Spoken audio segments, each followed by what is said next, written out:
लेह लद्दाख में मचे बवाल के बाद प्रशासन को वहां सख्ती करनी पड़ी। जलवायु कार्यकर्ता सोनम वांगचुक को गिरफ्तार भी किया गया। वहीं कांग्रेस ने सरकार के इस कदम की कड़ी आलोचना की है। कांग्रेस के हमले पर अब बीजेपी सांसद निशिकांत दुबे ने करारा जवाब दिया है। सोशल मीडिया एक्स के माध्यम से उन्होंने कांग्रेस को खरी खरी सुनाई।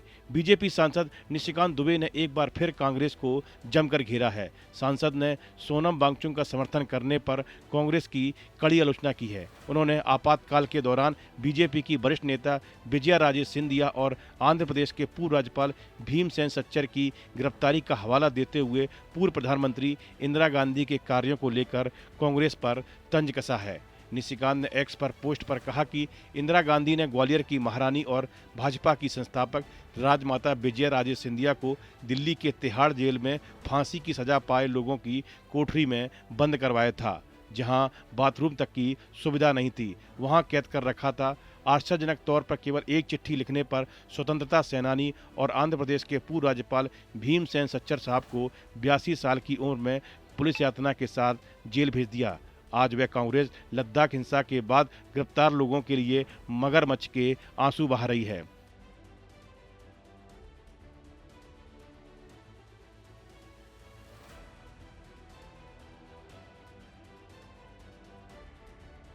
बीजेपी सांसद ने कांग्रेस से सवाल किया कि आप किस संविधान का हवाला दे रहे हैं, जब 1975 में बीजेपी की संस्थापक सदस्य और ग्वालियर की महारानी राजमाता सिंधिया को गिरफ्तार किया गया था। उनके घर पर आयकर विभाग के छापे पड़े थे।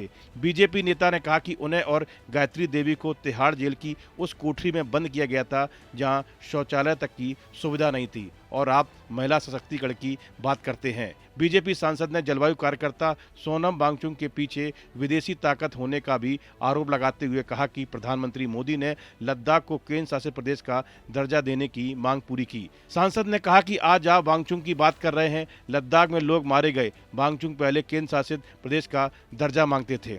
बीजेपी सांसद की टिप्पणी ऐसे समय आई है जब कांग्रेस के वरिष्ठ नेताओं ने जलवायु कार्यकर्ता सोनम वांगचुक की गिरफ्तारी का विरोध किया है और केंद्र से लद्दाख के लोगों से उनकी राज्य का दर्जा और संविधान की 6ठी अनुसूची में शामिल करने की मांग पर बातचीत करने का अनुरोध किया है। कांग्रेस सांसद राहुल गांधी ने केंद्र से लद्दाख के लोगों से बातचीत करने का आग्रह किया था और सरकार से बातचीत करने और हिंसा व भय की राजनीति बंद करने का आह्वान किया था। उन्होंने लेह में हुई हालिया हिंसा की निष्पक्ष न्यायिक जांच की भी मांग की थी, जिसमें 4 लोगों की मौत हो गई थी। दरअसल भारतीय राजनीति के इतिहास में कई ऐसी घटनाएं दर्ज हैं जब सिद्धांतों और विचारधाराओं के टकराव में बड़े नेताओं को आमने सामने ला दिया। ऐसी ही घटना थी जब देश की पहली महिला प्रधानमंत्री इंदिरा गांधी ने ग्वालियर राजघराने की राजमाता और जनसंघ की दिग्गज नेता विजया राजे सिंधिया को जेल में भेज दिया था। यह घटना 1975 की आपातकाल के दौरान हुई थी। यह वह कालखंड है जिसे भारतीय लोकतंत्र का सबसे अंधकारमय दौर माना जाता है। जब 25 जून 1975 को इंदिरा गांधी ने देश में आपातकाल लागू किया, तब विपक्षी नेताओं, पत्रकारों, बुद्धिजीवियों को बड़ी संख्या में गिरफ्तार किया गया। उसी क्रम में विजया राजे सिंधिया को भी जेल में डाल दिया गया था। उन पर सरकार विरोधी गतिविधियों और जनसंघ के लिए आंदोलन चलाने के आरोप लगाए गए। विजया राजे सिंधिया को दिल्ली के तिहाड़ जेल में रखा गया। कई महीनों तक परिवार और पार्टी नेताओं से मिलने नहीं दिया गया। जेल में रहते हुए उन्होंने जो कठिनाइयां झेली, उसका जिक्र उन्होंने अपनी आत्मकथा राजपथ से लोकपथ में विस्तार से किया है। इस वीडियो में फिलहाल इतना ही। आप बने रहिए न्यूज नेशन के डिजिटल प्लेटफॉर्म के साथ। जहां भक्ति है हर शब्द में, कथाओं में छुपे हैं दिव्य रहस्य और ज्योतिष देता है जीवन को दिशा। धर्म से जुड़ी हर बातों को जानने के लिए हमारे चैनल स्तुति को सब्सक्राइब करें।